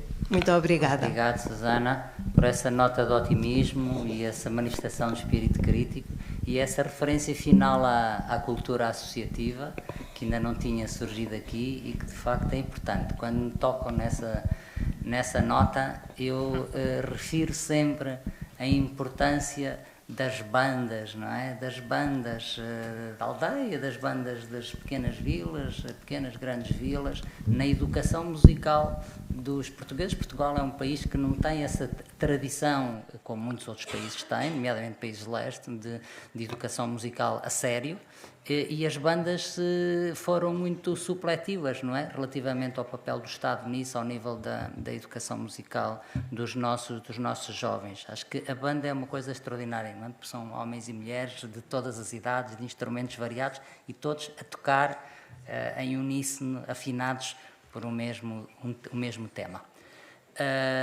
Há uma terceira pergunta desta segunda ou terceira volta. Olá. Quantas perguntas há aí atrás, Dr. Pinto Mendes? Sim, então, daqui não vejo bem a ordem das perguntas, mas Dr. Pinto Mendes, então, por favor. Eu posso esperar. Ora, eu sou médico formado, Pinto Mendes. Primeiro agradecer a vossa contribuição de todos nesta tarde. Estão a ouvir? Sim, sim, sim. Eu não sou profissional nem da cultura, nem da educação, mas minha mulher foi professora de ensino secundário durante décadas. Ela dizia que os alunos mais, diga-se, mal educados, os mais inquietos, os mais irrequietos, eram, em grande parte, os mais criativos, os com maiores horizontes, com mais ambição de saber e de conhecer. E juntaram um grupo de professoras amigas, tentaram arranjar uma pedagogia própria para essa gente. E alguns seguiram-nos na vida posterior à vida escolar. E todos, ou quase todos, eram indivíduos fantasticamente criativos na sociedade, criavam coisas novas, eram contra as correntes da banalidade, eram os melhores culturalmente, estou agora a dizer. Isto a propósito do que disseram os professores Gouveia Monteiro e... perdão. Exato. Desculpe lá. do ensino universitário, mas eu baixava para o ensino secundário. É evidente que é importante dar conhecimentos, mas era mais importante estimular a criatividade. Em vez de dar manuais, só manuais para decorar, obrigá-los a procurar o conhecimento e a estimular a curiosidade. Isso, de certeza, teria na universidade pessoas com outras condições de se submeter a um ensino verdadeiramente universitário. Acho que o nosso ensino secundário é demasiado formatado para fazer futuros profissionais, sejam eles quais foram. E isso é daí que começa o erro dos 12 aos 18 anos, uma idade fundamental para criar essa criatividade, essa aspiração ao conhecimento. Muito obrigado. Muito obrigado, Dr. Pinto Mendes. Uma última pergunta, depois ficam perguntas a mais. Se for breve, já temos a pergunta da Olá, Ana Magalhães. eu queria fazer uma pergunta a propósito do que a Maria tinha dito e sobre esta possibilidade de esperança. Não estamos a ver, podia-se levantar, Sim. por favor. A Maria tinha falado do livro da Marta Porto e eu queria fazer uma pergunta a partir do que ela coloca como hipótese da imaginação, da possibilidade da imaginação reinventar a cultura. E a minha pergunta é: pode a imaginação reinventar a cultura? E depois enganei-me e escrevi reivindicar a cultura, portanto agora não sei bem. Portanto, pode a imaginação reivindicar a cultura ou reinventar a cultura? E pode a imaginação reivindicar ou reinventar a educação? Obrigado. Vamos parar aqui na plateia para ver, então, ouvir as respostas às perguntas da Ana Magalhães sobre o e-book, à intervenção da Susana, a intervenção do Dr. Pinto Mendes e esta pergunta agora no final sobre a imaginação, está bem? Então agora começa a Maria, está bem? Em relação à primeira pergunta, sendo mãe de um rapaz que tem 17, quase 18 anos, não me apercebi de alguma política do Ministério da Cultura que fomentasse o e-book. Confesso que não me apercebi. Aquilo que teria a partilhar, e são episódios das nossas vidas, não é um estudo científico, é que o meu filho de uma mãe que devora livros, sempre devorou. A partir do momento que deixámos de ler livros juntos, porque precisava de mim para os ler, deixou de ler completamente literatura. Lê muitas coisas, muitas mesmo, mas deixou de ler literatura. Foi graças à obrigação de ler 2 Saramagos na escola que ele pegou no livro e adorou. E quis Saramago, ainda por cima eu não consigo ler Saramago. Adorou e quis conversar sobre os livros comigo. E depois foi comprar um livro pela primeira vez. Foi graças à escola, não foi graças àquilo que eu quis dar como mãe. Em relação à segunda questão, um primeiro comentário seria que não sei se a nossa ambição deveria ser seguir o Reino Unido. Tem muitas coisas que eu aprecio imenso, esse povo, e tem outras, como todos os povos, não é? Portanto, não sei se... A comparação é quando vejo estas minhas preocupações em relação a que tipo de cidadãos é que somos dentro destas democracias que realmente têm muito pouca qualidade hoje em dia. A atual estratégia da Inglaterra, concretamente para a cultura, o Let's Create, procura precisamente dar mais atenção às regiões, ou seja, sair de Londres. Londres foi muito beneficiado durante décadas. Raymond Williams, um académico desde os anos 50 que reclamava, dizia que a cultura é comum, não se deve ir a Londres para encontrar, deve estar em qualquer lado. Anos 50 do século passado. Agora isto vê-se refletido nesta nova política cultural para a década que estamos a atravessar. Quem que referiu? Não sei, referiu a cultura do dia a dia. Era o lema, o mote do 23 Milhas, que é o projeto cultural da Câmara Municipal de Ilhavo. É a cultura do dia a dia, que foi durante alguns anos maravilhosamente dirigido como projeto pelo nosso colega Luís Ferreira, que, no meu ver, é uma das pessoas mais brilhantes que temos, que podemos chamar colegas. Tenho muito orgulho nele. E toda aquela equipa do 23 Milhas. Qual era a terceira? Tinha a ver com... Mas não era uma pergunta, não é? A intervenção sobre... sim, acho que... Os mais inquietos. Os mais inquietos. Sim, não. Acho que a escola, por uma questão de conveniência, talvez procura uniformizar, não é? Trata todas as pessoas da mesma forma. E isto acaba por... talvez matar certos talentos. Não temos todos as mesmas capacidades, mas podemos todos ser bons em algo. E a escola, da forma como está construída, provavelmente não permite isso. E em relação ao a última pergunta, ao comentário, volto a citar a Marta Porto no seu livro, que diz que as artes precisamente nos dão essa capacidade de perceber que há mais que uma realidade. Há mais que uma possibilidade.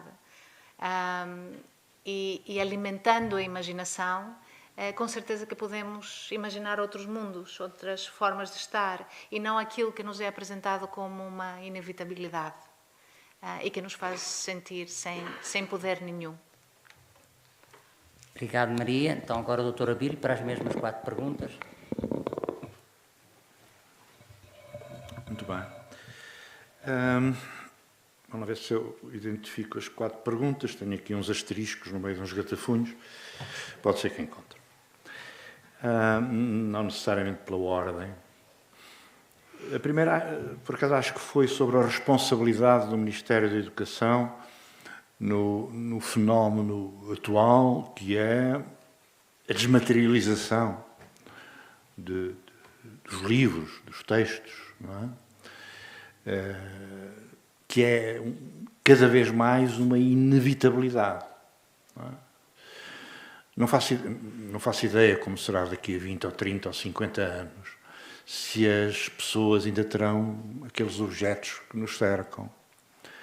Eu vivo diariamente horas sentado, rodeado de livros por todos os lados, que são a minha companhia e a minha angústia ao mesmo tempo. Não é?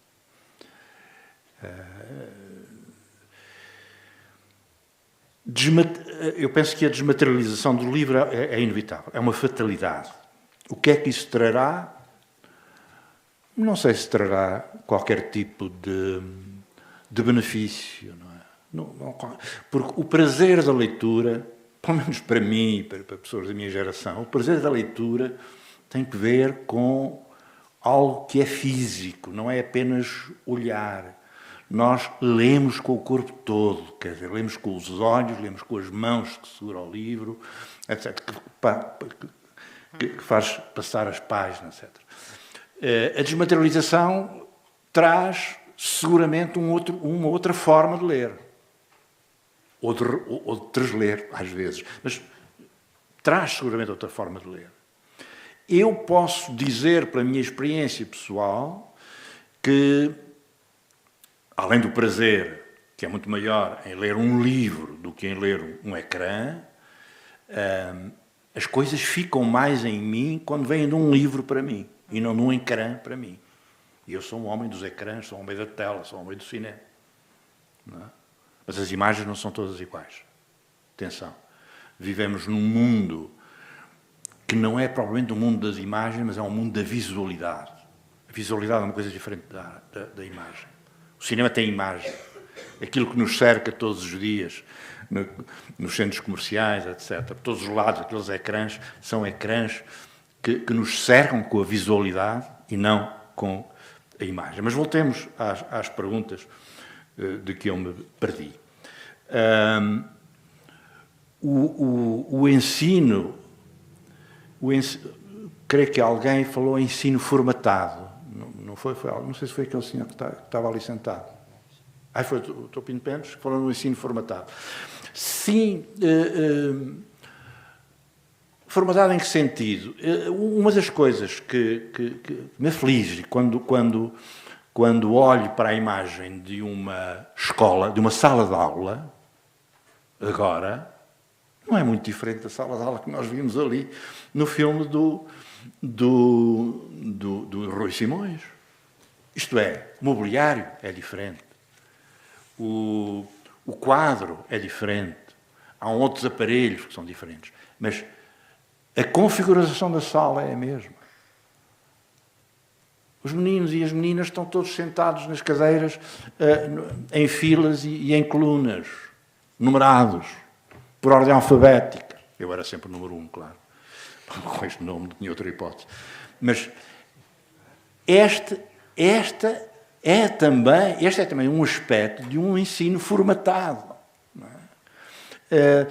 Não há nada que me convença que a distribuição dos alunos e as alunas nas salas de aulas, no ensino primário, da ação secundária, nas escolas que continuam a ser parecidas com a escola que o Rui Simões nos monta, não há nada que me convença que essa configuração traz alguma coisa muito diferente da escola que era a escola do meu tempo. Isto é, continua a ser uma criatura que está em pé, homem ou mulher, e que chamamos professor ou professora, que transmite saber, que procura transmitir o que sabe, ou parte, não é do que sabe, parte do que sabe, aos meninos e às meninas que estão à sua frente.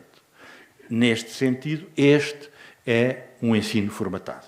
Não tenho, obviamente, também, não tenho dados que me permitam conhecer o estado concreto nas muitas escolas secundárias e nas escolas de ensino básico e do modo como os nossos professores e as nossas professoras desempenham um trabalho importantíssimo em condições que penso que ninguém se atreve a dizer que são boas condições para o trabalho dos professores. E talvez isso, a falta de condições, essa formatação do ensino e a desconsideração social de que os professores são vítimas, que leva à situação atual de falta de professores. Porque quem é que quer ir, quem é que quer escolher uma profissão que é cada vez mais desconsiderada e maltratada.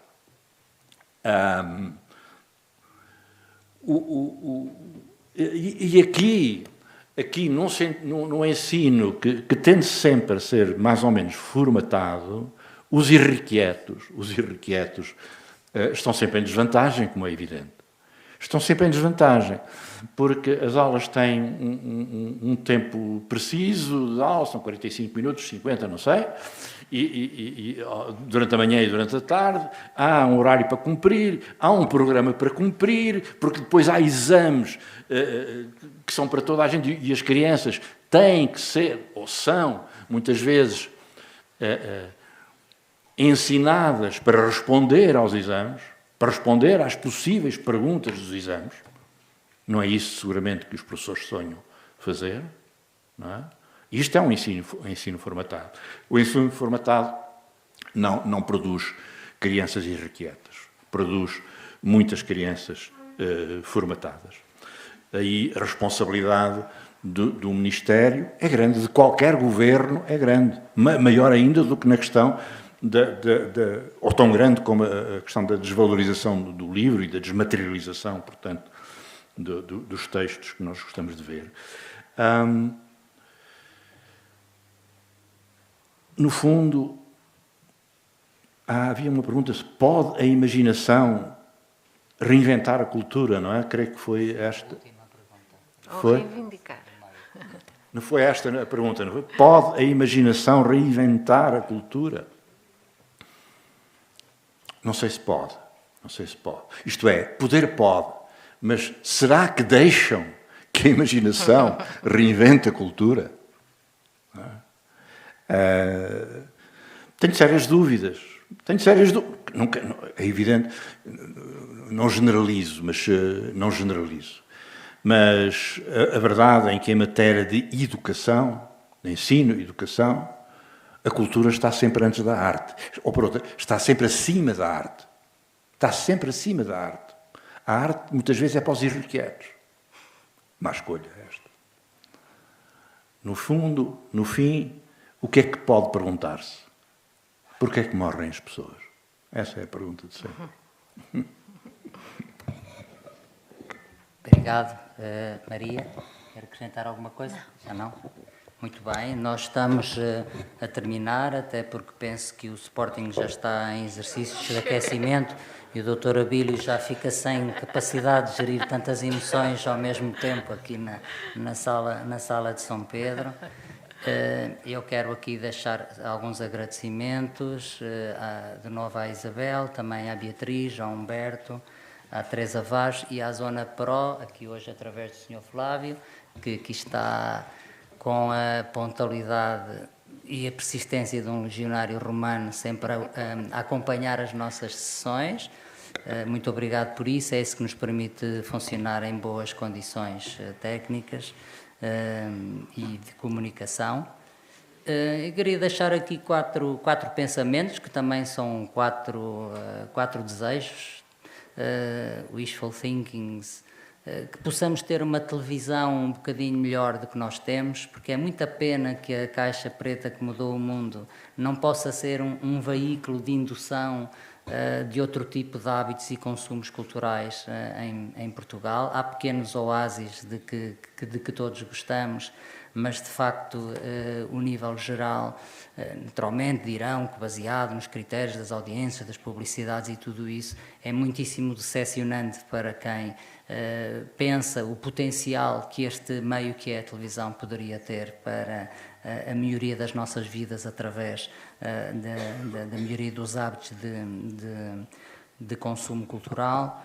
O segundo desejo em relação à desmaterialização do livro, ao desaparecimento do livro, inspirado por estes que já estão há muito tempo, talvez pudesse adaptar aqui a frase célebre, acho que do Mark Twain, dizendo que as notícias sobre a morte do livro foram manifestamente exageradas, e a verdade é que nós continuamos a adorar os livros e a oferecê-los. Quando entram nesta biblioteca tem uns quantos livros, umas dezenas de livros da imprensa da Universidade de Coimbra, que é a mais produtiva das imprensas universitárias portuguesas, e interessem-se por eles, porque um livro é sempre uma oferta que vale a pena, e nós todos sabemos isso. O terceiro desejo, em relação ao ensino que temos, subscrevo completamente o que disseram a professora Bíblia e a doutora Maria Vlaco sobre esta questão, porque na verdade nós, enquanto continuarmos a trabalhar nas mesmas condições físicas dentro das salas de aulas e não percebermos que a melhor maneira de sensibilizarmos os nossos alunos, de facto formatados para comportamentos que vêm muito de trás na sua progressão da aprendizagem e hoje talvez muito mais silenciosos do que antigamente, eu noto muitíssimo isso, tirá-los das salas de aula, confrontá-los com experiências diferentes e até muito interdisciplinares de partilhas de conhecimento, nos programas de visitas de estudo, etc., pode ser um meio extremamente aliciante para fomentar a imaginação, de que aqui também muito bem se falou, e o espírito crítico. E o último sobre a língua, não é? Não falámos assim tanto da língua, mas de facto esta esperantização do inglês também pode ser, doutora Bíblia, que me desculpe, mas pode ser muito, muito empobrecedora do ponto de vista cultural, não é? E disso já falava também o Jacques Lang, em França, no seu famoso relatório sobre a cultura, quando falava da excepcionalidade cultural francesa. É muita pena nós estarmos, de facto, a reduzir o nosso conhecimento das outras línguas praticamente só ao inglês. É uma coisa que se nota nas gerações que temos já hoje, nas universidades, e isso é muitíssimo empobrecedor, porque as línguas são realidades culturais, não é? E com isso estamos a afunilar os nossos horizontes e a nossa visão do mundo. No outro dia vi uma estatística sobre a quantidade de anglicismos que nós usamos na comunicação normal no nosso dia-a-dia e é absolutamente, nem damos conta, mas é absolutamente extraordinária e é pena que seja assim. Penso que, eu digo sempre aos meus alunos, vocês têm que cultivar 3 coisas: a música, o desporto e as línguas estrangeiras. E as línguas estrangeiras, pelo menos ao nível da leitura, não é? Não pode ser só o inglês. Então, depois destes 4 desejos fora da época, mas relacionados com a sessão 2, naturalmente, queria dar conta de 3 iniciativas que teremos muito em breve nesta mesma sala. Já na próxima quarta e quinta-feira, o nosso pequeno curso sobre religião e medicina, que não é um curso para trocar receitas médicas, mas para nos confrontarmos com visões muito diferentes e interessantes do corpo, da saúde, da morte, também de que muito falámos aqui hoje. Eu comecei logo a citar o Aimé Césaire, do lado do judaísmo, do mundo maravilhoso das religiões étnicas dos seus curandeiros, do hinduísmo, do budismo e da medicina tradicional chinesa. Teremos esse programa, é um programa da nossa Academia para o Encontro de Culturas e de Religiões, a APECER, nesta sala, 19 e 20 de abril. Penso, Isabel, que ainda há vagas, portanto, se virem na página web da Biblioteca, tem lá o formulário para aceder às respectivas inscrições. No dia 27 de abril, já que falámos de livros, apresentaremos aqui um livro. Nós só apresentamos livros que tenham uma marca grande de interdisciplinaridade, e é o caso deste, que é um livro sobre Fernando II, de vários autores, coordenado pelos professores da Faculdade de Letras, João Nuno Correia Cardoso e Fátima Gil.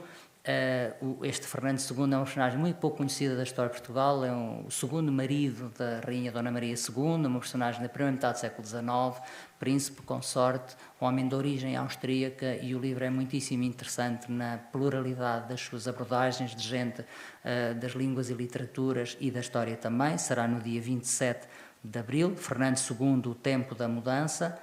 E depois, naturalmente, quero convidar-vos para a continuação deste ciclo. A quinta tertúlia será no dia 4 de maio.